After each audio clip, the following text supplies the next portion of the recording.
Recording in progress.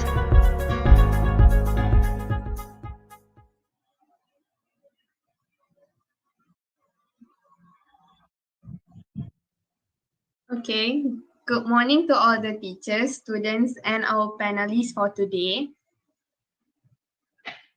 Terima kasih diucapkan kepada semua panelis yang sanggup mengorbankan masa dan tenaga untuk sesi motivational talk kita pada hari ini. Panelis-panelis kita ini terdiri daripada bekas pelajar SPM, SMKTTDI bagi tahun 2016. Diminta kepada semua pelajar tingkatan 5 yang hadir ini mengambil peluang ini demi memperbaiki diri untuk menghadapi peperangan SPM dalam situasi yang mencabar ini. Antara isi perkongsian kita pada hari ini ialah teknik belajar online dalam situasi pandemik COVID-19 ini, pengurusan masa, membuat persediaan awal sebelum SPM, kebaikan belajar berkumpulan, penekanan kepada kekerapan latihan yang diperlukan, dan akhirnya penekanan sikap kepada guru dan ibu bapa. You guys semua boleh take note isi-isi penting yang dikongsi oleh panelis. And jika terdapat sebarang persoalan, sila simpan terlebih dahulu dan ajukan soalan tersebut pada sesi soal jawab. Diingatkan juga kepada semua pelajar, silalah buka kamera tapi mute mikrofonnya. Okay. Lebat kemiri, pohonnya rendah, dahan terikat, tali perkasa. 10 jari kami menadah, mohon berkat Yang Maha Esa. Sebelum kita mula program kita pada hari ini, marilah kita menadah tangan dan mengaminkan doa yang akan dibaca oleh Saudara Luqman Hakim dari Lima Zahrawi. Dipersilakan. Okay, berdengar. Al-Fatihah. A'udzubillahi minasyaitonir rajim. Bismillahirrahmanirrahim.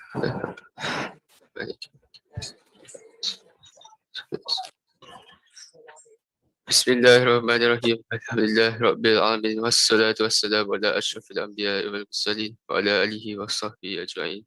Ya Allah, ya Tuhan kami, berkati dan rahmatilah majlis kami pada pagi ini. Kau berikanlah kami manfaat daripada majlis ini, ya Allah. Ya Allah, ya Tuhan kami, bantulah kami untuk mencapai keputusan yang cemerlang dalam ujian yang kami hadapi. Dan kau berikanlah kami kejayaan di dunia dan di akhirat. Rabbana la tuzigh qulubana ba'da idh hadaytana wa hab lana min ladunka rahmah innaka antal wahhab. Rabbana atina fid dunya hasanah wa fil akhirati hasanah wa qina azabannar. Wa sallallahu ala sayyidina Muhammad wa ala alihi wa sahbihi wasallam. Alhamdulillahi rabbil alamin. Amin amin ya rabbal alamin. Okay, kita juga akan mengadakan YouTube live. So please mutekan semua device di sekeliling anda supaya dia tak bergema. Okay, sebelum kita memulakan majlis, kita mempersilakan moderator kita untuk meneruskan sesi motivational talk. Dipersilakan. Alright, thank you Danisha. Hi everyone, I'll be your moderator for today's panel. Before I continue, I think I speak for everyone on the panel today. I'd like to thank Puan Haniza, Puan Ami, and also Puan Tate for reaching out to us with this opportunity. We are all, really excited today to share our knowledge with our juniors to help you out with your SPM. Anyways, today's panel and discussion will proceed both in English and Malay. Suka hati lah kalau nak cakap dalam bahasa Melayu atau English, asalkan bukan bahasa Cina dengan Tamil, sebab saya tak faham bahasa Cina dengan Tamil lah. Okay? Okay, sebelum kita bincangkan topik-topik yang telah diperkenalkan dalam panel hari ini, let's introduce the panel. Alright, tell us your name, degree, university, SPM result, kalau nak, and also if you have a scholarship, beasiswa from any company or body, organization body, you can tell us as well. Let's start with Mustaqim. Introduce yourself, Mus. Hello, hi, Assalamualaikum. Boleh dengar ke? Boleh. Okay, hai semua. Before that, saya ucapkan terima kasih kepada Cikgu Ami kerana invite Puan T, Cikgu Nora, Cikgu Aniza dan semua cikgu. So, nama saya adalah Muhammad Mustaqim bin Muhammad Syafi'i. Saya berumur 22 tahun dan saya merupakan pelajar SPM batch 2016. Dan masa sekarang saya merupakan pelajar tahun 3 bagi bidang geologi di Universiti Kebangsaan Malaysia UKM. Dan sekarang ni saya tengah buat tesis ataupun berfokuskan tentang lebih kepada kajian mengenai gempa bumi, earthquake and prediction untuk apa yang akan berlaku dekat Malaysia nanti. And then it's really good. Saya juga merupakan pelajar tajaan JPA, jabatan JPA. Itu je. Thank you, Lim. Thank you, Mas. Well, JPA scholar. Let's introduce the next JPA scholar, Zorif. Hi everyone, good morning. My name is Zorif Wajawani. I'm a third year medical student at University Malaya. So I'm taking MBBS. Apa lagi ya? Yeah, like Lynn said, I got straight A's, alhamdulillah. And then also GPA scholar. Yeah, so if you guys have any questions regarding medic, anything, you can just hit me up. Right. All right, thank you, Zarif. Okay, he's a doctor. He's studying to be a doctor. So we introduce our next doctor, which is Erika.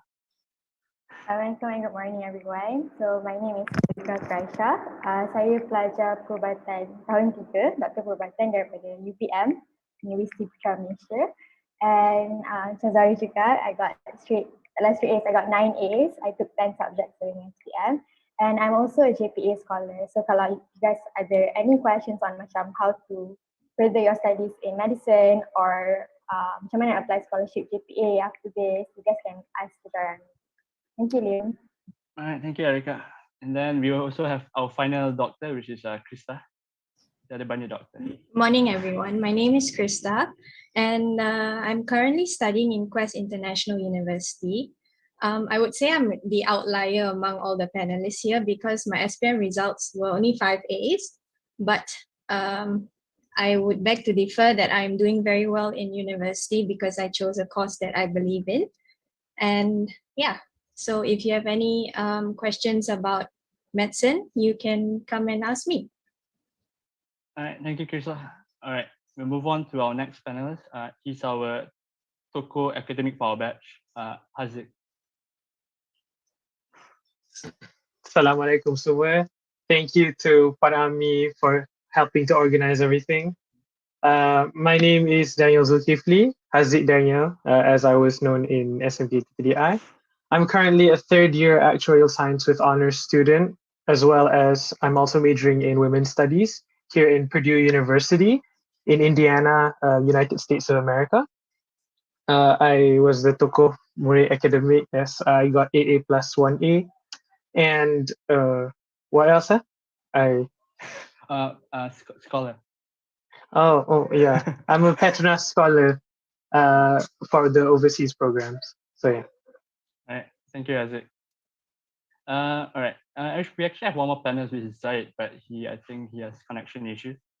So I'll move on to introduce myself. I'm Brandon Lim. I'm currently a third year mechanical engineering student at Monash. For my SPM results, I got 6A plus and 3As. I'm currently a scholarship holder, a Gamuda scholar. Yeah. Do you know what Gamuda is? Gamuda is the people that build your MRT and your highways. Anyways, all right. I think that is all. Zaid, I'll introduce Zaid before he got back. Zaid, he's a final year mechanical engineering student in UTP, University of Technology Petronas. He's also a Petronas scholar, and I think he got straight A's for his SPM. Right, Zaid? Right. Okay. Okay. So I'll just reintroduce the topic yang kita akan bincang pada hari ini. Let me share my slides. Just one moment. I'm not allowed to share slides. That is fine. Tak bad. Cikgu Ami, I'm not allowed to share my slides, is it? It's fine. It's fine. Cikgu Ami make Lim co-host. It's fine. It's fine. I don't know how to do it.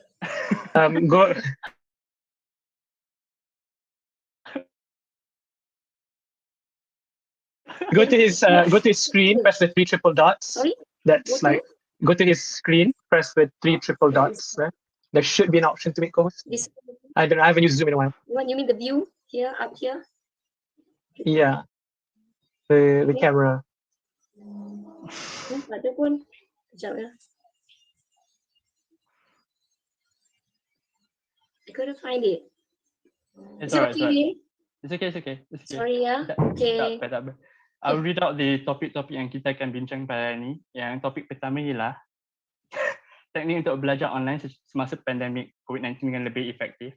Seterusnya ialah topik pengurusan masa. Seterusnya, topik bagaimana untuk buat persiapan awal sebelum SPM. After that, it will be topik kebaikan belajar secara berkumpulan. And then topik kelima ialah bilangan latihan maths atau maths yang perlu dibuat dalam sehari atau seminggu. Topik ini dipilih oleh Puan T, bukan kita yang nak bincangkan hari ini. And then the final topic, penekanan terhadap sikap terhadap guru dan ibu bapa agar bertambah lebih soleh dan soleha. Right? Saya nak ingatkan kepada semua yang hadir today, yang perbincangan kami tidak terhad kepada topik-topik ini. Kalau sesiapa ada apa-apa soalan atau nak pointer terhadap towards a specific subject like BM or bio, you can always ask us anytime. Or even if you want career advice, right? Because we have a lot of different people of various backgrounds. If you have any questions, you can always drop it in the chat box and I'll try to read it out when I have time. Okay? Jangan malu bertanya, alright? We don't bite. Malu bertanya, sesat berbahasakan. Jalan. Yeah, sesat jalan. Anyways, let's start with our first topic, which is teknik untuk belajar online semasa pandemik COVID-19 yang lebih efektif. Panelists ask, is there anyone who wants to start off?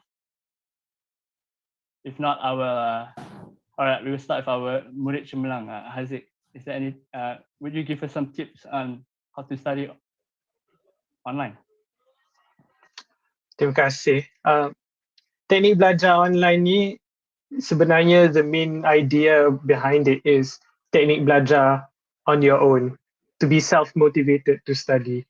And I feel like this is a skill that during regular times, it would be good to have. But during current times, it's pretty much necessary for your success. Kalau nak bagi a quick example, I don't mean to throw any shade towards any other schools, but if you ever hear about students yang cemerlang dari sekolah asrama, 9 out of 10 times, it's usually that their teachers have enough resources and see them literally every day because they live there. So, dorang dapat that education like pretty much any time of the day. Pretty much. I'm just going to generalize it there. And so, it's very difficult for them not to learn. Whereas kita sekolah harian, we go back home and then suddenly the learning process stops. And so now, especially now masa COVID, we're learning from home, which just makes it even more difficult for us to learn. So I would say the technique belajar necessarily is just trying to motivate yourself to learn during COVID. And so that motivation comes in like many different shapes and forms. Personally, I've found myself using reading as a good like way to kind of motivate myself to study. I always watch YouTube videos, surprisingly, and a lot of people use YouTube for like, I don't know, perkara-perkara yang lazar. But YouTube is actually a very good resource for you to kind of learn about certain concepts, especially in biology, especially in mathematics, especially in physics and all the sciences, actually, now that I think about it. So, so I guess my first technique is if you don't understand something, Google is at your fingertips. If there's something that you're confused about or you feel like it's like you're kind of was about the knowledge, that's what your teachers are there for. So you can then refer to your teacher. For example, if I'm like searching something in bio and then I learn something like, pregnancy tests work because there's a certain enzyme or protein that exists in so on and so forth. So I'm confused about that. So I asked Cikgu Ami, do you know anything about this? And then she's like, let me recall. And then she'll answer. So like, kind of that fostering that motivation and curiosity within yourself. So reading is namely the way. But in all seriousness, to keep you on track, I would say write out your goals.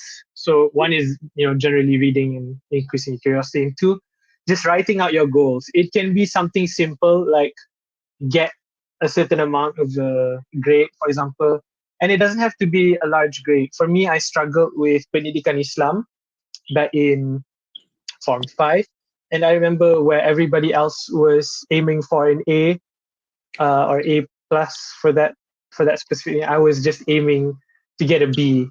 And I remember that made Ustazah Haida Mastura very, very angry because she wanted me to get an A.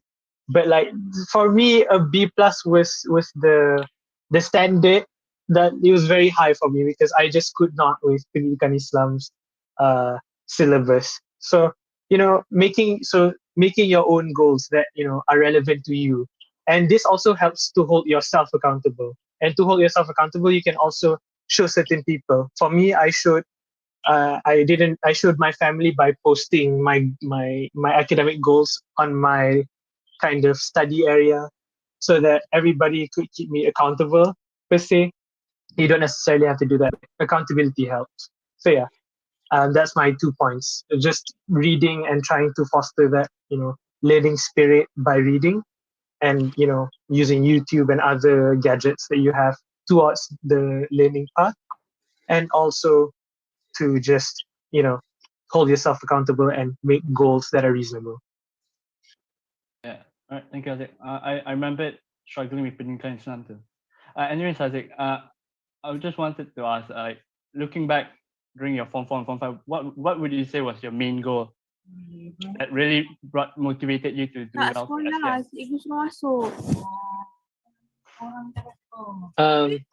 During Form 4 and Form 5, I spent most of the time working towards straight A plus, and the reason being is that I think it was Cikgu Ami was the one that told me. I'm not sure. I'm not sure if she was supposed to tell me, but basically the teachers have this sort of goal for the students, and they put me at straight A plus, and that put a lot of pressure on me. But once again, these goals helped keep me accountable and made me non-complacent. Because at the time, I think at the end of Form 4, I already got like straight A plus as like straight A plus, but still I got like a few A minuses here and there. But instead of being complacent, because the teachers that like Cikgu Ami set like that standard for me to get straight A plus, so I was like, okay, A minuses won't do, even A's won't do. I have to work for better. And so that's why I kind of stress again that writing your goals down or having goals set really does help. Maybe not like if you're averaging at a C, maybe your first step is to make sure everything is a B minus. And then you work your way up from there. So yeah. All right, thank you, Azik. What about you, Zara? What's your techniques that you apply nowadays at home? I think like I can relate to like a lot of those people out there because most of us we also spend almost like half a year online kan. So I rasa macam we all can relate to you guys the rate of macam burn out and rasa malas tu memang I faham lah. Tapi I feel like one thing that really helped me is macam I betul-betul macam differentiate whether like being at home versus macam doing work at home, and like I feel like producing macam that conducive or macam productive environment tu macam quite penting macam you janganlah bangun tidur you straight away macam nak study or macam you straight away macam plan nak buat benda produktif ke apa. You actually have to get into the mood lah. I feel like macam actually mandi and then actually macam pakai baju clean and stuff, going to your workplace, then betul-betul macam studying actually like help me macam really buat macam more productive in a way Berapa jam you rasa you study and berapa jam you like rest in a day? You are asking this on the first question or on the second question, which is time management? It's fine. Just go ahead. I think for me, like one day, usually it's like 10 to 1, and then maybe 2 to 6, and then breaks a lot in between, and then like 9 to 12. So macam I rasa one day tu dalam 6-7 hours je study macam. The rest tu you should just like take breaks, a lot of breaks in between also for me I think. Yeah, I think what Zara said is right. Breaks is very important. You need to take care of your mental health, your kesihatan mental supaya kita tidak senang lesu payah. Wow. Anyways, how about you, Mus? Apa your teknik? Okay, my technique first tadi Aziz dah cakap, we have our own goal, kena tulis. So untuk kita nak berjaya dalam suatu perkara, kita kena ada tujuan atau matlamat yang jelas. Contohnya kalau kita tak ada tujuan, kalau kita tak ada matlamat jelas, kita tak akan buat benda tu dengan sungguh-sungguh. Sebab kalau orang tak buat benda tu sungguh-sungguh, dia akan ada satu perkara iaitu sifat malas dalam diri. Sebab itulah ramai yang tak nak join kelas, ramai yang malas. Sebab itulah dia orang tak ada sifat yang sungguh-sungguh. So, jelas Haziq dah cakap tadi, we have to kena ada goals, lepas tu kena ada rehat yang cukup, kena ada tidur yang cukup. Lepas tu pemakanan juga kena jaga. Kadang-kadang ada student everyday, bukan everyday, makan Maggi and then makan benda tak berkhasiat. Makanan juga mainkan antara poin penting lah untuk kita dapatkan result yang bagus dalam exam. So lepas tu kena ada time organize, kena ada well organizing time, kena ada waktu-waktu tertentu. Contohnya kalau saya dulu, saya tak adalah belajar setiap masa. Bukanlah macam tu. Everyday daripada pukul 8 sampai malam, tak bukan macam tu. Contohnya let's say, macam Zerul cakap tadi, find a good mood untuk study kan. Macam saya akan tidur pukul 9 sampai pukul 2, pukul 3 and then saya akan bangun and then saya akan study. Bila study and then pagi tu kita akan ada kelas kan. So before class tu kita dah well prepared dengan apa yang kita dah study. So masa cikgu ataupun masa cikgu tengah mengajar, kita dah tahu apa yang kita nak belajar hari ni. Sebab kita dah well prepared sebelum tu. So tu je kot daripada saya. Thank you, Lid. Saya setuju dengan Mustaqim. Saya rasa matlamat yang you set, you kena spesifik dan juga realistik. Realistik tak, contohnya kalau saya nak A+ untuk mana tahu like sejarah. Realistik tak saya nak A+ untuk sejarah? Saya tak minat sejarah, that's why I got an A for sejarah. So you have to be realistic and also specific so that it's much easier to achieve your goal. Anyways, I think that's enough for the first topic. Let's move on to the next one. Pengurusan masa. Erika, how do you jaga your masa and make sure you're always on time on everything? You selalu finish your assignments, all that. Okay, thank you, Liam. So in terms of pengurusan masa, my tips would be very different from when I was in Form 5 sebab dulu kita ada face-to-face teaching kan, and when we went to school dulu, the timing is very fixed, meaning pukul 8 sampai 2 kita kat sekolah. But now dah different, right? So dulu after sekolah we can susun jadual properly and all, but ever since we start ODL, I don't think there's such thing as fixed timing kan. And sometimes without realizing, from 8 to 5 kita dah depan laptop je. So for me, it's so easy to feel burnt out if we hadap laptop 24/7. So if you pandai susun masa, so for me, 8 to 5, memang I have online class, but 5 to 7 I'll take a break, and then maybe after Isha or after dinner baru I start balik. You don't have to feel like you have to study all the day, the whole day. And I won't procrastinate kalau I susun my time properly.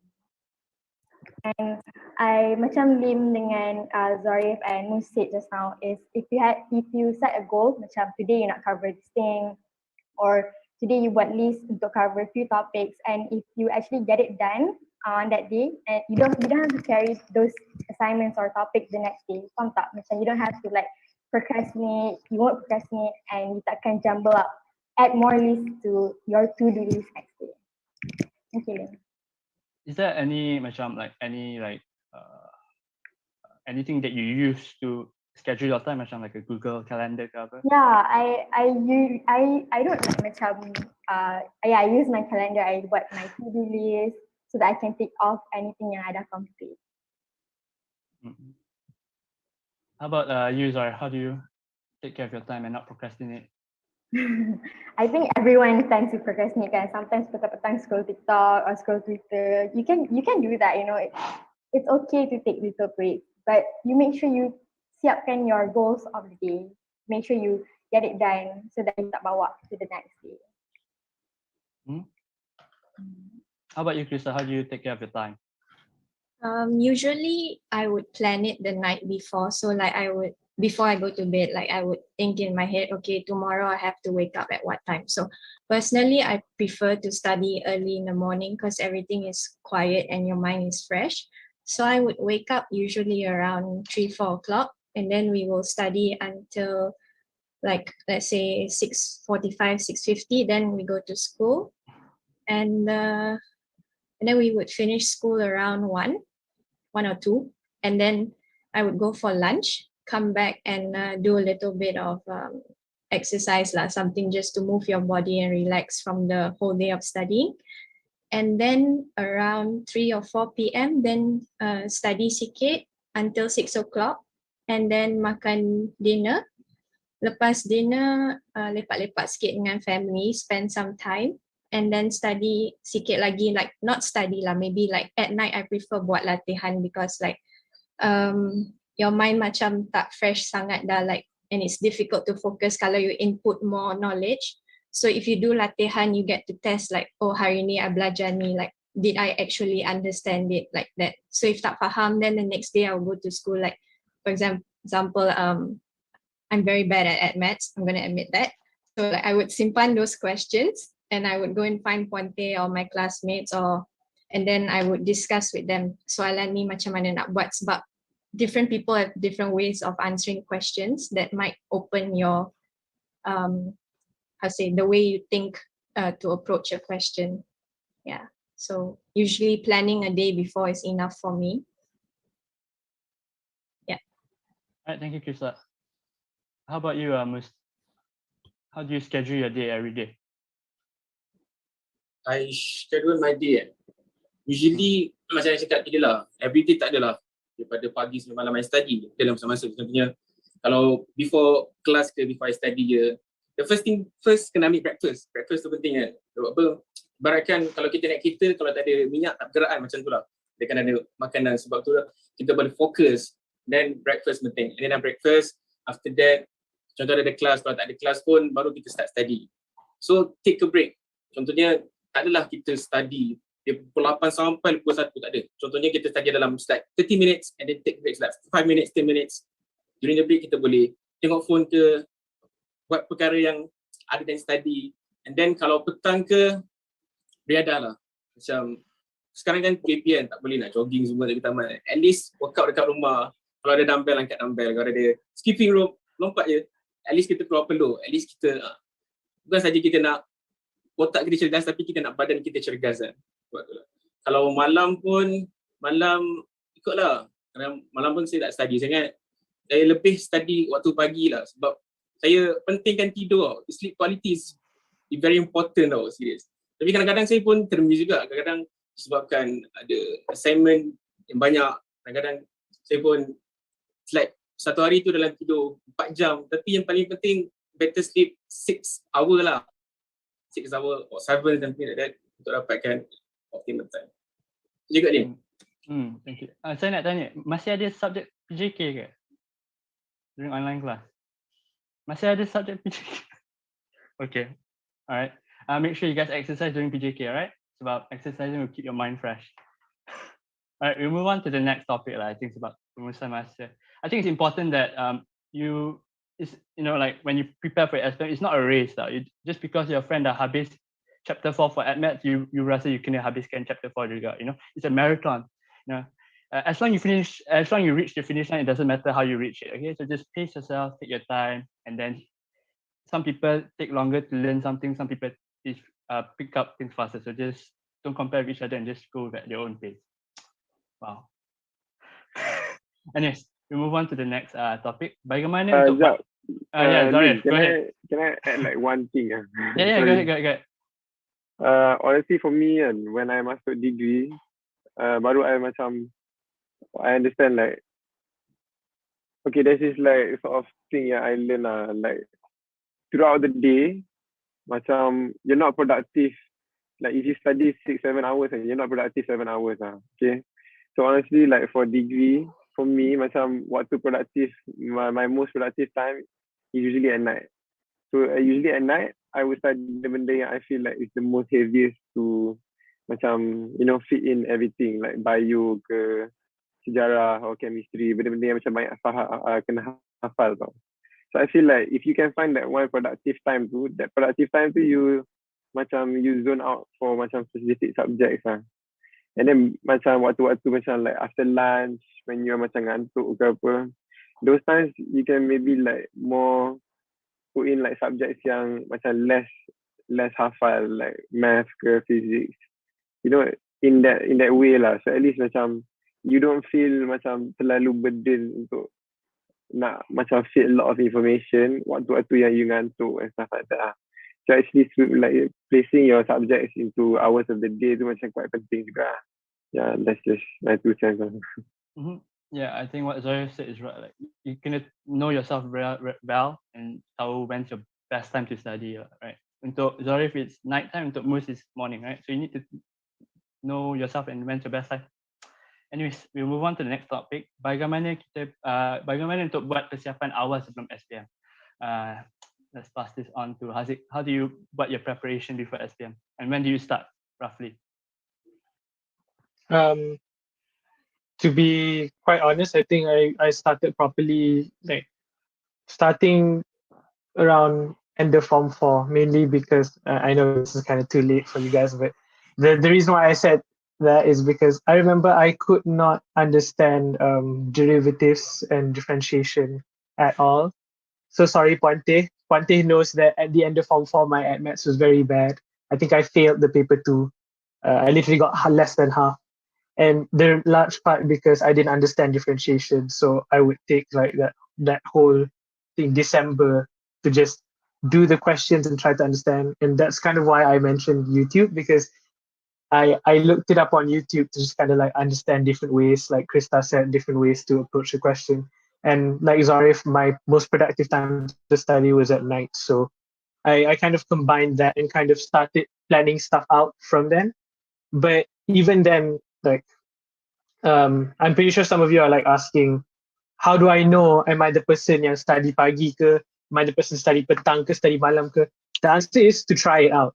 So like on a weekend, maybe on a Saturday, try sleeping at 9, waking up at 3, 4 a.m. and try study at that time. Function ke tak? Kalau tak function, that's not the time for you. Cuba masa malam. Does that work for you?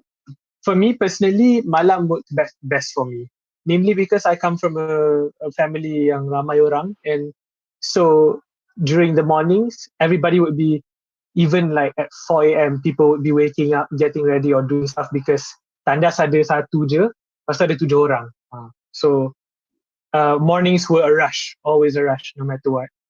And then, so night worked better after everybody was asleep. So that was my personal context.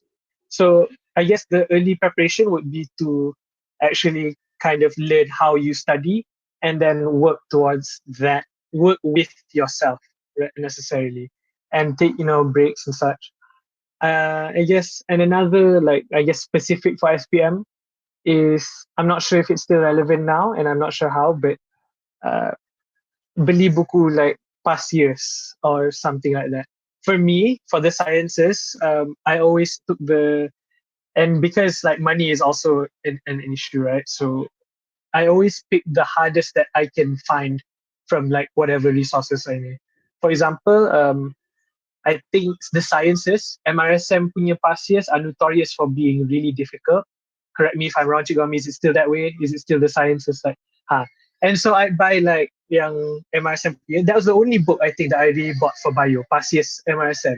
Because soalan dia susah gila to the point yang you probably won't get half of it right. But it was a good point to like, oh, ya ke macam ni? And then I asked Cikgu Ami, betul ke macam ni?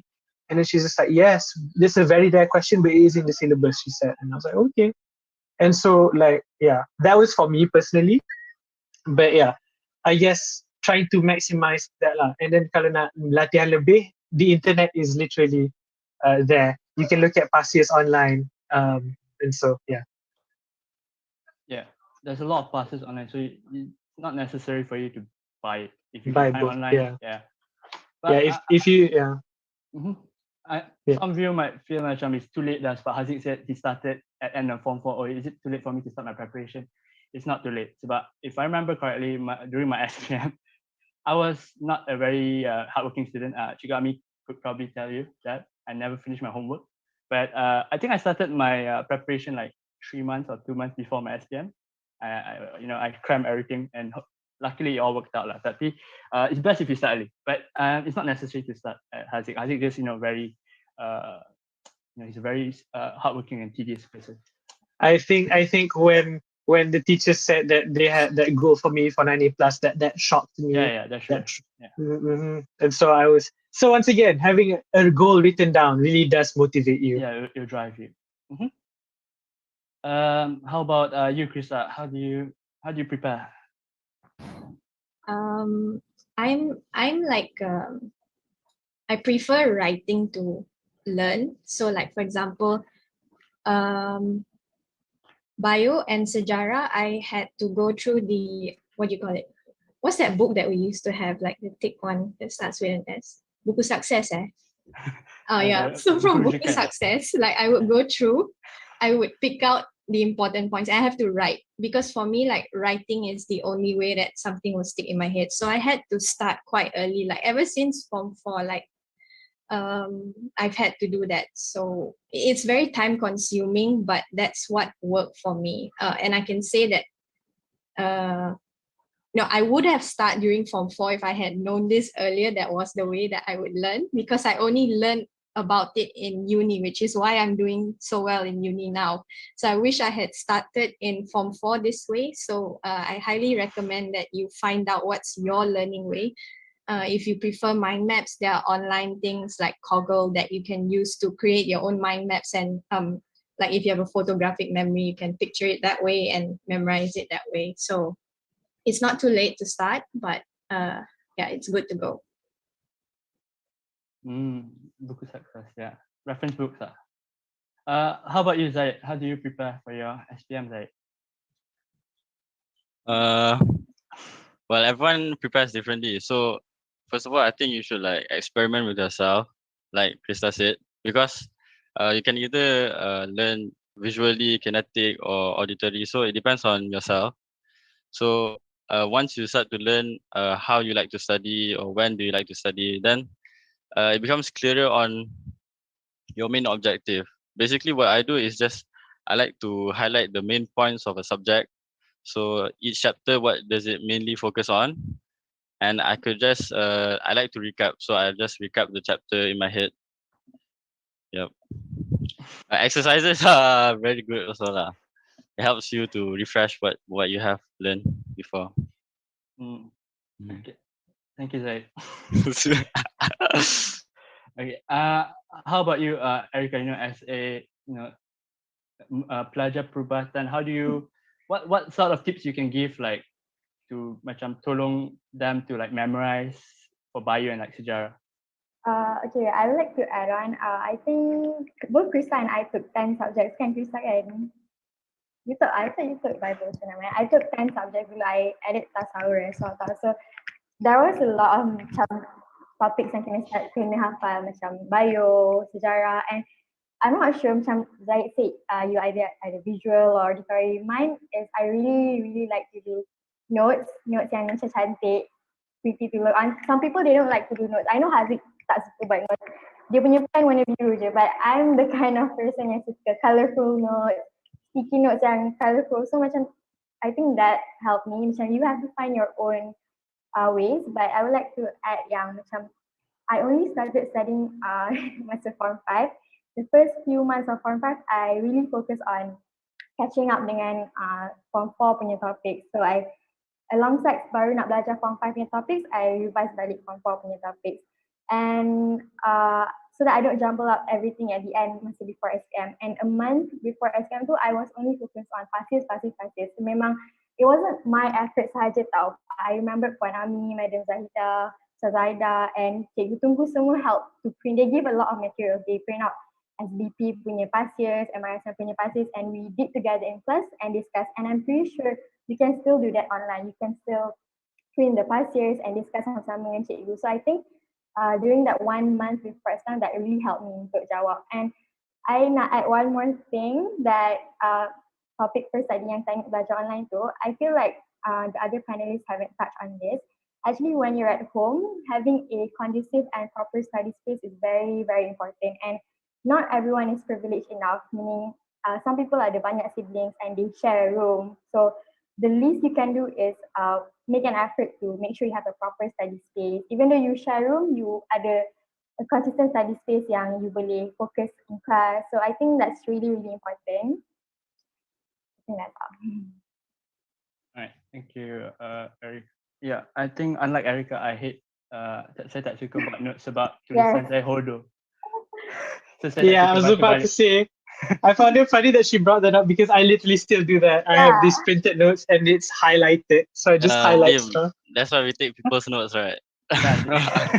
For my course, medicine, kita orang, we don't have maths or any calculating things also. It's literally macam baca hafal. So I really like things like that. That's why I was really into bio, sejarah, things that are required to hafal because it requires me to do notes, sticky notes. So. How about you, Zoe? How will you say your technique to like memorize better? But I don't remember you as someone who's good at memorizing, but you ended up becoming a doctor, so it surprised me a lot. So what would you say is your technique to like memorize? Yeah, I think like Lim said in school I never thought of like taking anything to do with bio, but then itulah kan, orang cakap jodoh kan, tak dah. Okay, tapi honestly like for studying kan, what I do is macam, obviously you cannot study one thing at once and then straight away you're gonna get it kan. Macam confirm some parts of it you don't understand kan. So you do what I do, macam the first time I belajar tu I just nak faham the concept je. You just faham like how it works, or macam what this does to this, or macam how do you apply this formula into what, integration ke bio ke anything.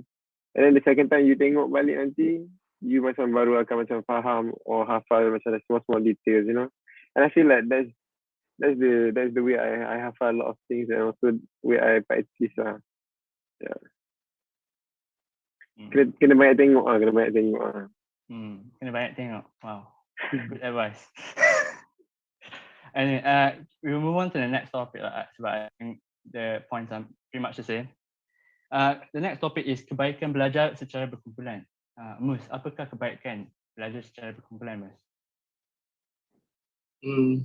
Secara peribadi banyak kebaikan lah kita belajar secara berkumpulan. Contohnya kalau let's say lah, saya suka cari a good circle dulu tau. Contohnya cari kawan-kawan yang suka study, cari kawan-kawan yang ada matlamat tu, macam saya cakap, the main goal kita nak achieve kan.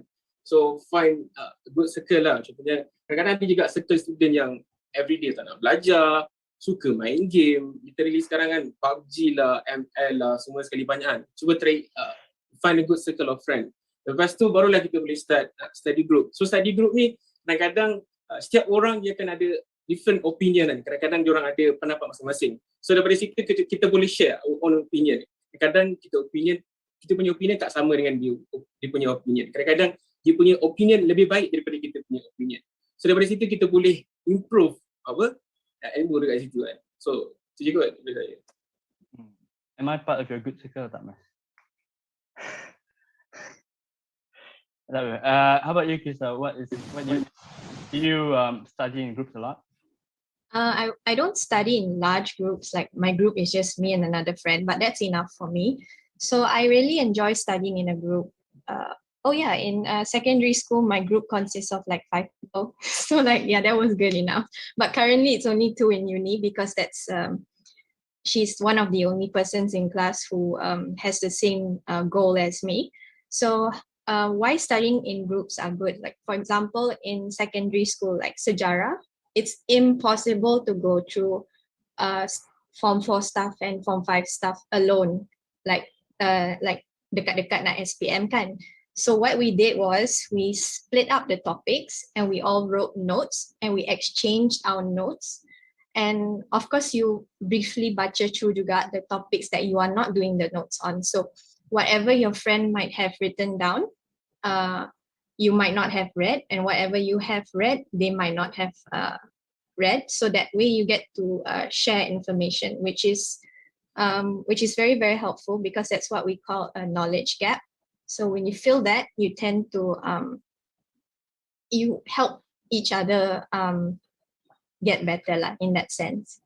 And also studying together, for example, like let's say today 2 to 4 kita nak study group kan, so at least the time is allocated and all of you there are ready to keep each other accountable. And like okay lah, sometimes nak gossip sikit ke apa boleh, tapi don't drag lah sampai the 2 hours tu gossip je. Like nak break the tension sikit ke boleh, then after that sambung balik dekat topik tu, macam fokus lah. Macam tu lah. when we were Form 5, it was much easier to study in groups, but it's physical, right? So how would you advise them to study on an online platform? Actually, I think online lagi senang because everyone is in the comfort of their own home. And we have a lot of video platforms now like Google Meet ke Zoom ke Microsoft Teams ke apa. You all can just set a meeting and then like, okay, everyone agree hari ni 2 to 4 kita buat. And macam tu je. And it's actually much simpler. Because kat school dulu mana boleh like after school sampai 6, 7, 8 PM tunggu dekat sana kan. So online actually lagi senang lah in my opinion. How about you, Erica? What do you think? I'm really a strong believer in group studying sebab I feel like even in degree pun I always do study group. But I'm actually grateful sebab I'm in a campus right now, so I can still see them and do study group. But for online, like Krista said, ada banyak sangat platform macam Google Meet, and you're very comfortable in your room and your study table, so it's still possible to do study group kalau online. And I feel like it's really easy macam you nak double check if you faham ke tak certain topics with your friend. Contohnya if you faham A and tak faham B, but your friend vice versa, like dia tak faham A and dia faham B, you guys can, teach each other. So taklah korang study seorang-seorang bila online. And I know it's hard, like lagi dekat rumah, you don't really know, you just masuk kelas tapi tak tahu focus ke tak. So maybe after class you can just double check balik dengan your friend, what you learn, semua. Macam mana like you schedule with your friends to study online? Like how do you plan the schedule? You ada WhatsApp group ke? Yeah. Is it? Yes, you can do WhatsApp group. Like lagi macam like Krista said, someone yang have same goal as you, someone yang nak or someone yang ada same study technique as you. Yeah, I think it's really important to study in groups, but right now when you study online, it's very easy to feel like you're alone in this. Yeah. You aren't really interacting with your friends. So it's very important that you talk to them and interact with them and try to meet up as often to build your relationship and also to help each other. Some people are better at some subjects, some people are worse at some subjects. Then you can help each other and complement antara satu sama lain. Betul tak, Zaid? Can I add one more? Betul. Yes, Krista, go ahead. Okay, so one more benefit about group studying, because now we're all online, we're more prone to like being like asocial, right? So it's very, very important to have group activities so that you don't lose touch with communication with other people. Like talking to your family, yes, but it's a different thing entirely. And yeah, that's very important. And also one more thing that I would like to add for the first question just now was to actively participate in class. So like if you actively participate in class, your teacher can see where you need help. And also like when you actively participate in class, you are, you're not zoning out. So like, okay, this topic, this part of the topic, I tak faham.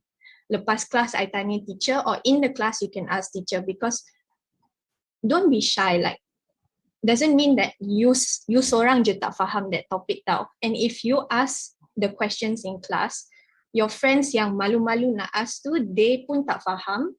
Then you ask, and then everyone dapat ilmu sekali. So jangan like kedekut ilmu lah. That's what I have to say. Betul. Yeah. You have I feel like, Go ahead. Yeah, and I guess to add on to that, now that classes are virtual, remember, if you put yourself in your teacher's shoes, especially kalau ramai pelajar yang tutup kamera, the teachers cannot gauge how you're looking. Kalau masa physical class, boleh lah kalau nampak muka tengah, tu faham lah yang pelajar tak faham. Tapi sekarang, the teachers, they can't see you, they can't react to how you're doing. So, like use the chat features and such. Like if you don't understand something, put it in the chat. If you don't want to disturb, now it's like with online instruction, now it's so much easier because not only can you ask a question in the chat, but you can also ask the question privately if you feel really shy about it. And then the teacher can kind of read it in the chat and then re-explain a certain given topic. But yeah, the important part is that your teacher can't read your mind. So by hook or by crook, you kind of have to convey that question somehow. So yeah. Yeah, Haziq, boleh I interrupt sikit? Yeah. So that what all the teachers facing actually. And the thing is we don't really share that problem with the student all the time. Or else macam kalau I dah start, boleh tanya Zahrawi. If I dah start nak complain because I can't really see you guys like that kan. So much, are you actually understand or not? That's the problem that teachers been facing actually. So I really hope all the students can really get the point here. The panelists been giving a very good points, and please try to understand teachers' feeling also. Okay? Sebab macam mana cikgu nak tolong you all kalau you diam saja. And then you all dah tahu dah siapa je yang akan bercakap. So I macam boleh bagi now contoh I rasa semua cikgu akan rasa benda yang sama. Yang bercakap tu je lah yang we all can aim. Okay, I think this student can get what better result or not. Kalau yang macam lain tu macam mana? That's the problem. Okay, I hope you all betul-betul boleh dengar concentrate and then try to comprehend and then reflect back. Okay, kena buat sideway lah. I'm helping you all. Okay, the teachers helping all. You all was also have to help the teacher also. Okay, that's all. It's very important to interact with your teachers, interact with your friends. Make sure that if you don't understand, you make it known. Like I said earlier, malu bertanya, sesat berbasikan. Okay. Anyways, next topic. Topik Puante ialah bilangan latihan matematik (ADMATS) yang perlu dibuat dalam sehari atau seminggu. I think I'll give this to Haziq. Could you just give us a rough understanding how you prepare for your ADMATS and maths? You got A+ for both, right? Yes, I did. So for me, ADMATS and ModMaths have a different approach, definitely. For ADMATS, the main thing, I'm not sure, correct me if I'm wrong, is Ponti still in the chat, but I'm not sure how the composition, I'm not sure how the composition of the SPM questions are this time. Is there still the K-Bat questions in the okay, yeah, so basically doing the questions, doing the latihan, and what works for me is that, for example, I'll attempt a full exam, and then whichever I get wrong, I kind of try to learn how to do it right. But also, if I'm consistently getting wrong at a specific topic, then to review the entire topic. So I kind of mentioned it before that differentiation did not come easy to me. So what I did was I had to go through that very topic and kind of grind through it. And it does help you, once again, it does help me in the end because integration came a lot easier once you understood differentiation. And that's kind of to show how the subjects kind of build off of each other. And as to directly answer the question, I think with math and ADMATH, the importance is to keep doing it, keep practicing it. I don't want to say every day or every other day because then everybody is going to be like math every day. But you have to understand math is a bit different than the other subjects because you learn math like you learn a language. I'm not sure if any of you have heard that, but you learn math, you learn a language. And so if any of you have ever tried to learn a foreign language, you know that if you leave it for a week, you're suddenly forgetting your subject verb, whatever, subject verb agreement, adjective agreement, whatever. So with math, just don't leave it for too long because once again, you kind of have to get back on it, so to speak. And it's mostly try to understand how the logic or the motivation behind each technique and approach. So yeah. How about you, Zai? How do you prepare for your maths and ADMATS? For me, I just do exercises. I'm not a studious person, so normally I just refresh my mind once a week, I guess. Make sure I know what's the purpose of each subject, what they want to try to test. Because SPM questions, there's always a pattern to it. So if you find the pattern, it'll be much easier for you to answer the question. Thank you. How about you, Zari? How do you prepare for your maths and ADMATS? I think speaking for me, Zaid, Mus, Lim, we always try to compete with each other. I feel that positive macam peer pressure tu macam really help me Macam every single homework ke apa macam rasa macam kita suka compare dengan each other lah, macam siapa yang betul semua, stuff like that. I know it seems very macam petty kan, tapi honestly when you need a drive kan, macam it helps a lot lah. So maybe try to find someone yang you rasa macam on your wavelength, and then you try to macam beat that person lah. It helps lah. At least for me lah. I just like to echo that memang betul, because I remember in 4 Alpha, the competition was me, Lim, Zaid, and Zarif. We sat at the same table, and so after every single math exam, we were just like, okay, on 3, and then we flip and then show, and I was just like, suddenly that one time, Lim got highest, and I was just like, no, this cannot be. And so that would be motivation for me to study harder. So yeah. Yeah, I think looking back, I think I did not do much past years. Saya tak buat banyak past years. Tapi what I did was, I think it's important that you jangan buat past years dulu. It's important that you break down your studies into the topics. So I will buy like practice books that is topic based, or even if your reference book is topic based, I will attempt that topic first until I betul-betul faham, baru I continue the next chapter. And then once I faham that chapter, then only I continue the next chapter. But I think that's like 20 topics about Form 4 and Form 5 kan. But I don't think like the more practice you do, then the more likely you're gonna get A+. Kalau tak, everybody here will get A+, right? We just buat 100 practice, semua dapat A+. But that's not the case. I think you can be more like, you have to do it in a smart way lah. So the way I do it is I break it down based on chapters, and then I work through it until the end.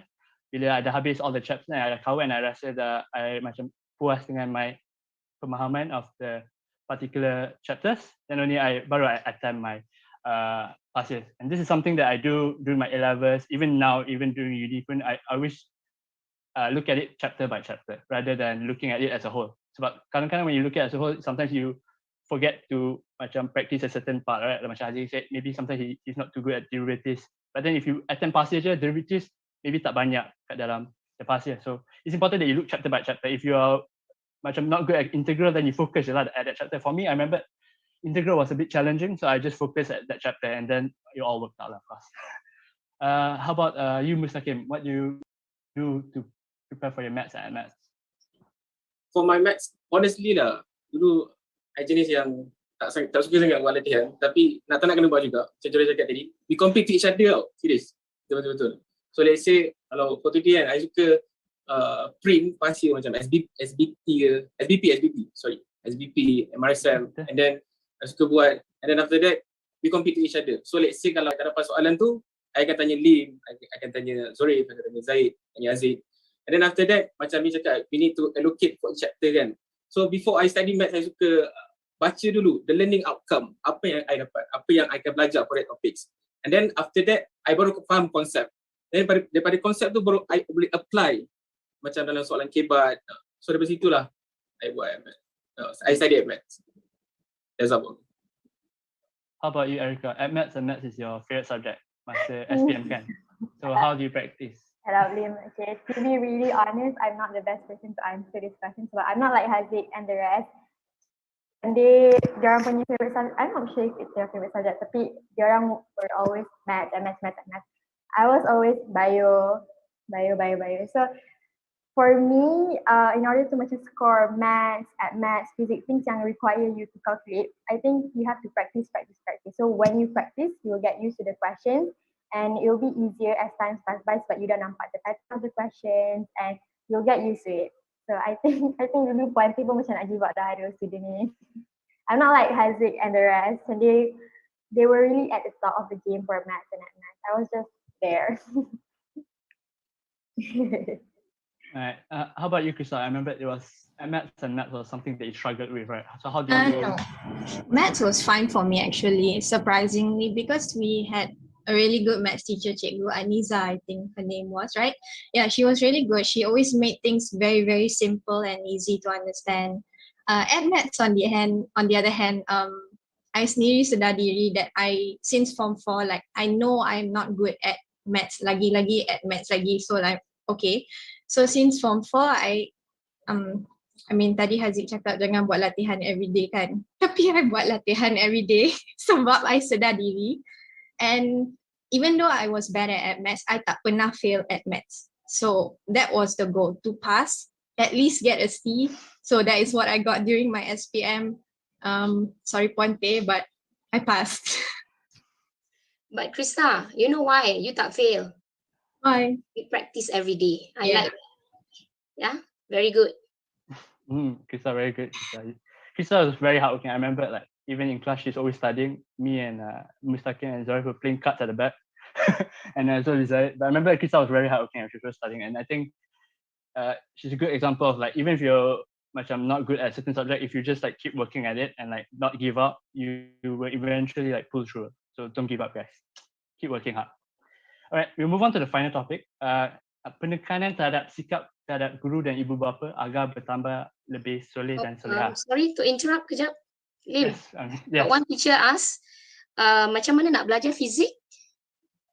Ya? Fizik. Adakah you all memang bagus fizik since form 4? Fizik. Okay. How do I put it? Physics okay lah, banyak latihan kena buat lah. I think physics is more important that rather than it's different from maths. I think physics is more important that you have faham the theory, Understand concept. Faham the theory and concept.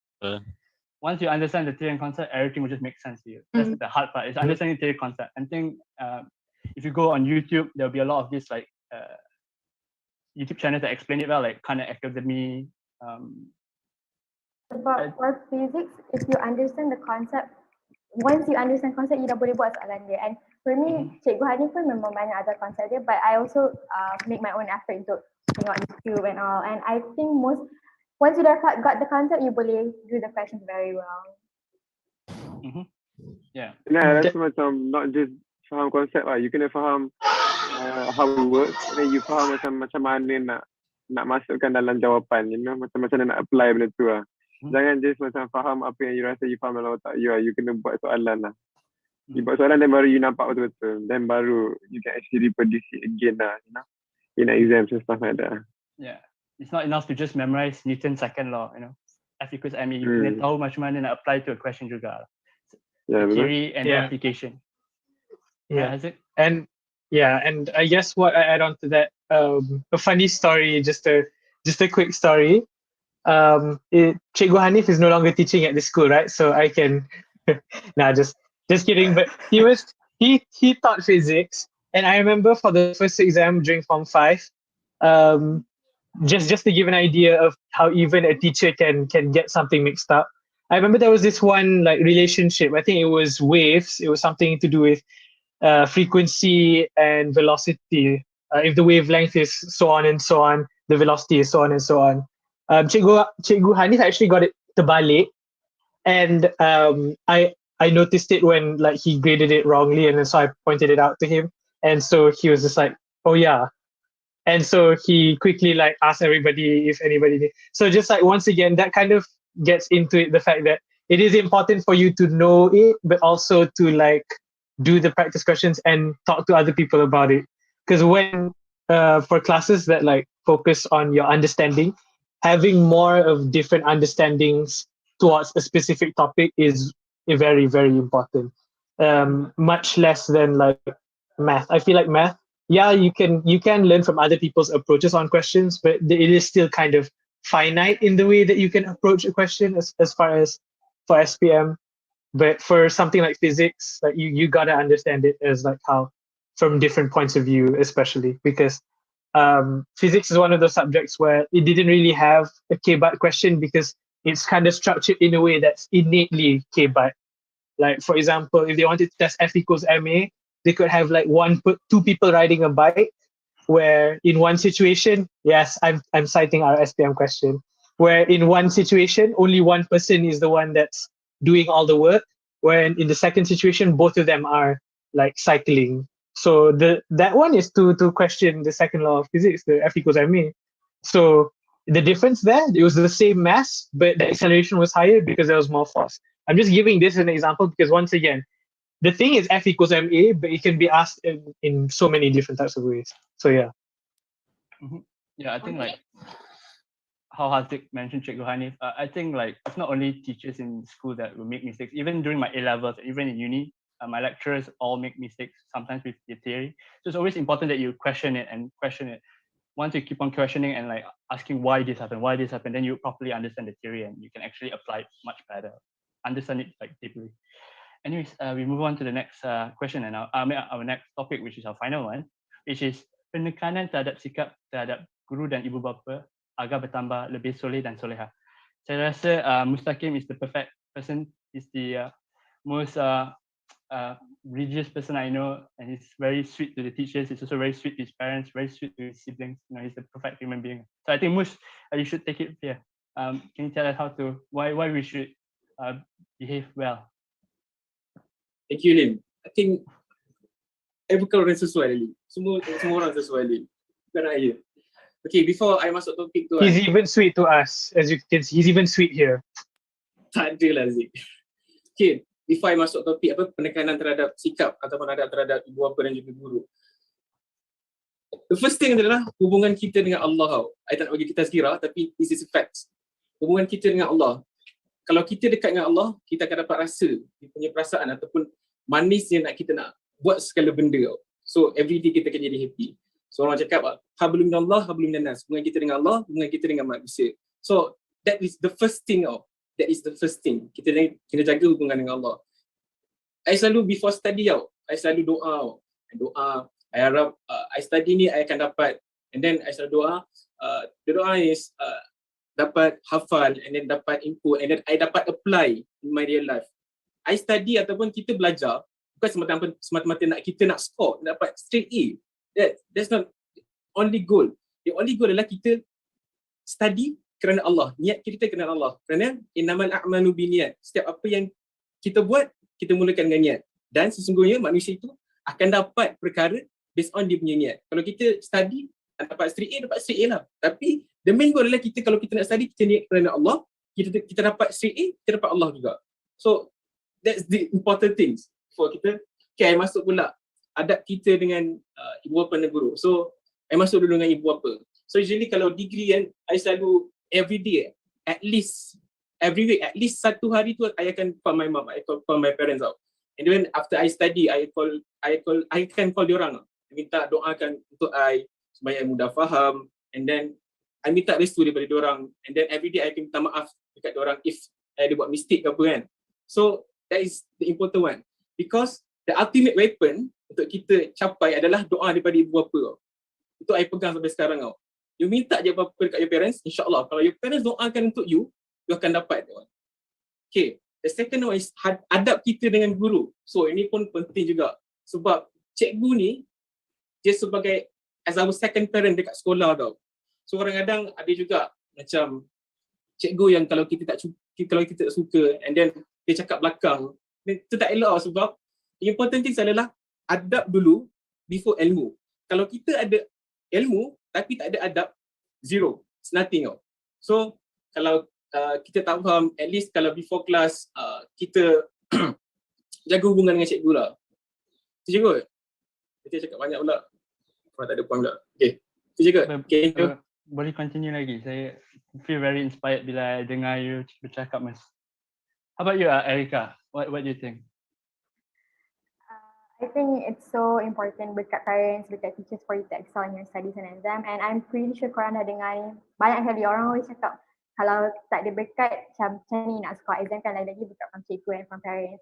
And it's not just about berkat tau. It's if you have a good relationship dengan your teachers, you will feel very, very comfortable untuk bukan just ask questions to, tell your problems semua. So when you had a good relationship dengan your teachers, studying wouldn't feel so heavy tau. Like I always maintain, personally I always maintain really good relationship macam dengan Cikgu Ami, Puan Tunku and the rest, Ustazah Aida. So macam I felt really close. Even after dah habis, contoh lah like sekarang, even dah habis sekolah pun, you can still reach out to the teachers if you have any problem or if you need any help in uni, macam you need a recommendation letter. So it's not just, it's 100% about berkat, tapi a relationship with teachers sangat-sangat penting. And I know kita semua Gen Z and Gen Zs are very opinionated. So you have to be nice, to your parents. Even if you don't like something and you nak voice out, macam tak puas hati ke apa, say it nicely. communicate well with your teachers dengan your parents as well. So inshallah, I believe that if you have good relationship, macam most have good relationship with your parents and your teachers, then Allah will help you even more, especially in study. Thank you, Erika. Saya rasa walaupun kita duduk rumah setiap hari online class, saya rasa it's very easy kita terlupa untuk berkomunikasi dengan keluarga kita walaupun kita duduk kat rumah. Even for me, sometimes I'll be like sitting at my room and then tiba-tiba saya sedar, wow, I haven't spoken to my mom in a month, even though I duduk kat rumah setiap hari. So I think it's very important that you take your time, kadang-kadang stop belajar, pergi talk to your mom, talk to your dad, talk to your your siblings, just buat. It really helps like to take your mind off your stress, and also it also will help you like alleviate your stress lah. Macam kadang-kadang when we stress, when we talk it out to someone, it helps us a lot, right, Zaid? Like you're very sweet to your mom, Yeah, right? 100% agree. Yeah, continue, Zaid. Like for me, maybe I'm not so good with relationships, but I guess once in a while, it's good to have someone to talk to. Just have some small talk. Talk about, I don't know, the weather. It helps with your mental health. Absolutely. How about you, Haziq? What do you think? Yeah, I kind of echo what everyone said.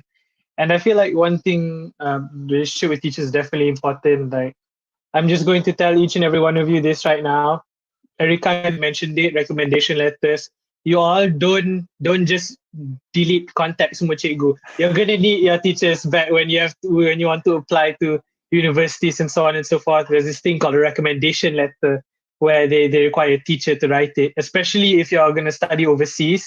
Like they really do care about that stuff. So buat baiklah sekarang.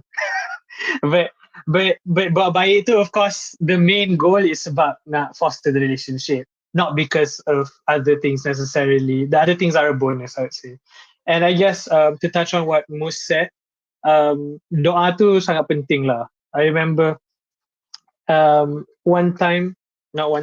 think throughout my Form 4 and Form 5, I learned to include kawan, you know how bila baca doa ada apa untuk kedua bapa, untuk keluarga, and I usually add 2 more, guru-guru dan rakan-rakan, because I feel like it's a very small detail that you can add onto all of your prayers, and it really is important, because like, I don't know, I've heard stories from because I was quite close with some teachers and some friends as well, and so I've heard like what they're struggling through, and so I feel like, correct me if I'm wrong, it's a saying that doa yang paling like bagus is doa yang set in quiet for somebody.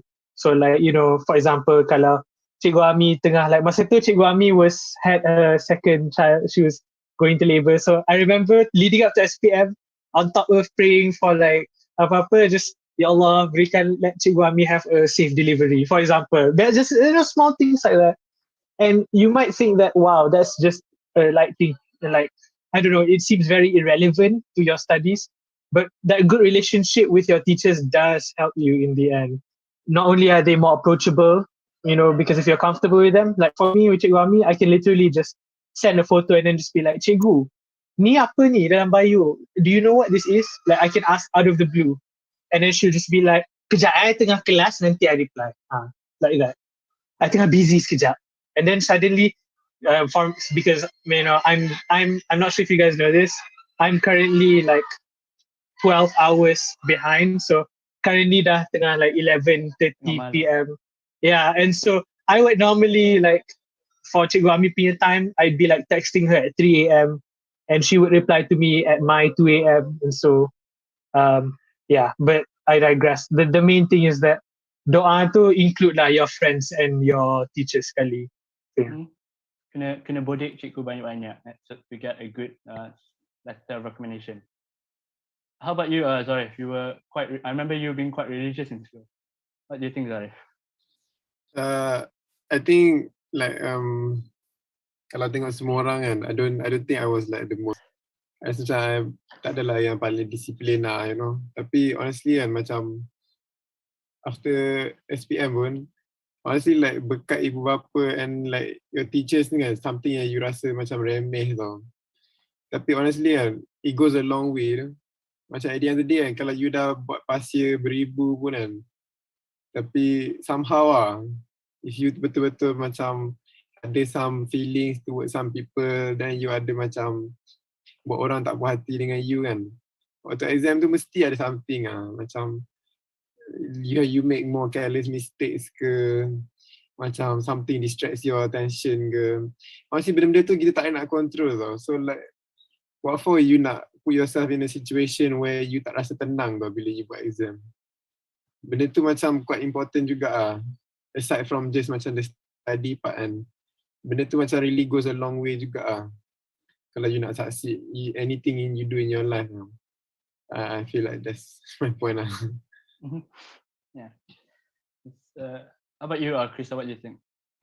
I think it's very, very important to respect your teachers. So for example, especially with the online classes, janganlah masa kelas pergi tengok TV ke, makan ke apa, focus, listen to your teacher, because if you respect your teacher, like the good things come back to you later on, because like you focus masa kelas, even though you subconsciously macam zoning off somewhere, at least you were in class and not doing something like multitasking. So like whatever you listen will masuk, and whether it's 100% or not, it depends, but sometimes at least 10% will go in. So like later on masa exam, you will ingat the teacher's voice, and you will ingat, oh Cikgu Ami cakap ni, and you can hear her voice in your head, and you know like, okay, sepatutnya tulis dekat exam paper. Or like Puan Tia Asyik macam teng teng teng teng macam ni, then you ingat that teng teng teng, and then you ingat the picture on the board, then you macam, oh macam ni sepatutnya I buat. So it's very important to respect your teachers, because good things will come back to you later on lah. And your parents too, macam they work hard to help you get to where you are. Respect them balik lah. Even if you disagree with something they said ke, something they grounded you ke apa, understand that there's a reason behind it.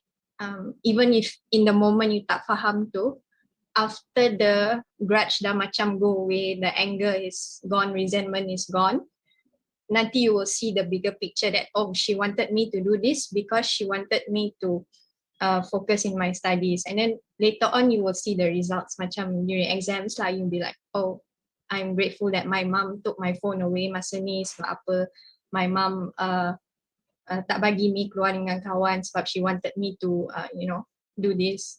It's not nice, but you will understand it later on lah. That's all I have to say. I think it's very important to like respect your teachers, but I know like online classes is hard for all of us, but it's also hard for your teachers. Like your teachers don't enjoy doing online classes just because they don't duduk rumah. It's very hard to do online class. It's really annoying. Imagine you can macam Cikgu Ami, she kena jaga her baby while teaching you. It's like really, really annoying. So she also should we should all like work together and help each other, like be more interactive in class, try to work together to like we all can, so that we can all get through this like properly, like, because we don't know when this is going to end. Hopefully end soon, obviously. We should all work together, right? I think that's all from us, and I'll wrap it up and we can move on to the Q&A session, right? Danisha? Okay, so do you have any questions to all the students? Students, do you have questions? Or can I start? Yeah, go ahead, Danisha. Okay, I heard that many of you guys got GPA scholarship. Can you guys like explain how did you apply for the GPA scholarship and how did you get it? And what was the minimal grade to get for the GPA scholarship? The requirement. Yeah, the requirement. Let's start with Erica. What's your process? For mine, it was very easy. It's about we applied together with the rest of my batchmates. So we applied on the website, and then they came to my uni for us to isi the borang. Masa we got the application, we downloaded the form and then the isi, and then they came to our uni. So I'm not sure kalau Zori dengan Nis is the same process, but it was a very easy process for my end. And for requirement, because Madik we don't have CGPA tau. We don't have a grade pointer, so it's just whether you pass that semester or not. So I'm not sure kalau Zari ada the same requirement.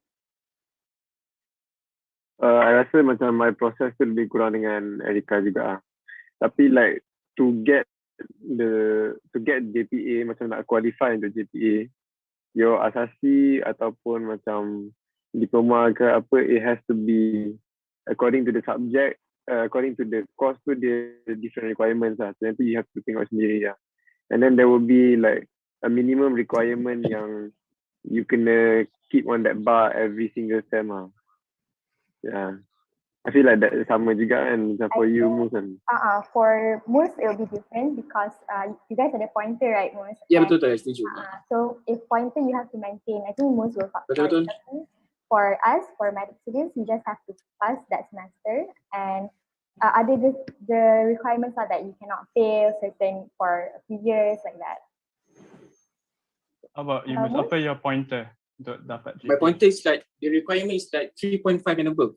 Because I use my first semester punya result untuk I apply JPMU Scholar. So alhamdulillah dapat because I managed to get above 3.5 lah.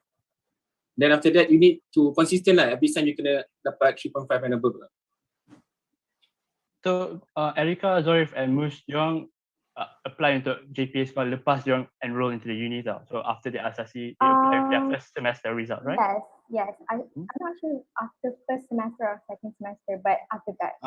Yeah, basically during their first year lah. Yes. Tapi kalau you nak apply with your SPM results pun boleh. Masalah ni, the requirement is very high for SPM. I think you need to get, if I'm not, dulu my time was, you kena straight A+ baru dapat the JPA scholarship. Betul tak Aziz?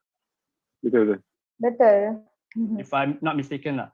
You kena straight A+ baru boleh dapat JPA scholarship. Because they have a lot of programs because they have a lot of different programs lah. Yeah, JPA banyak. Yeah. The one that Mus, Zarif and I applied is the one yang for dalam negeri. Ada different yang, I'm not sure yang Japan, Korea practice so. Ada right, that's for engineering, social sciences. So that one they use SPM results tapi susah nak dapat, it's possible but I think yang dapat tu pun mesti straight A+.